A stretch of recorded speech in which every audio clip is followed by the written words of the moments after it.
जय श्री राम, जय श्री कृष्ण। प्रवीण जोशी तमारी साथे मित्रों, बहु ज सुंदर मजानो नवो जोक लईने आपनी साथे।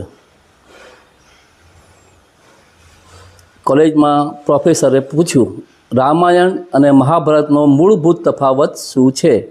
एमने आशा हती कि विद्यार्थीओ जवाब आपशे कि भाई रामायण लड़ायु ए सतयुग में लड़ायु એટલે એમાં કોઈ જાતની લુચ્ચાઈ કે પાખંડી નહોતી। રામ અને રાવણ બંને હોશિયાર હતા, વિદ્વાન હતા, કોઈનું અહિત કરે એવા નહોતા। ધર્મ પ્રમાણે યુદ્ધ લડાયું એટલે રહ્યું। મહાભારતમાં શું થયું? મહાભારત જે લડાયું એ લડાયું ત્રેતાયુગમાં, જ્યાં કૃષ્ણ ભગવાને એમની લીલા રચી, શકુનીએ એના દાવપેચ માર્યા, ધૃતરાષ્ટ્રે આંખે પાડ્યા વગેરે વગેરે। આ જવાબની અપેક્ષા સાહેબને હતી, પણ છેલ્લી બેન્ચ પર બેસેલા एक मोटा वकीलना छोकराए कहूँ, साहेब आमा सादी सीधी ज वात छे।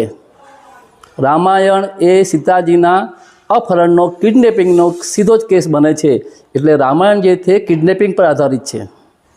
अने आ जे महाभारत छे एनुं युद्ध थवानुं कारण कौरवोए पांडवोने थोड़ी पण जमीन ना आपी, एटले आ लैंड ग्रेबिंग के जमीन अंगेनो केस बने छे, एटला माटे महाभारत रचायुं। मित्रों, खरेखर आवुं नथी। आ तो कलियुगना प्रमाणे पहले जवाब आप्यो कि रामायण ए अपहरणनो केस है और महाभारत ए जमीन न आपवाने पचाई पड़वानो केस है। आशा राखुं मजा आवी हशे। Keep watching, please subscribe by Shri Praveen Joshi.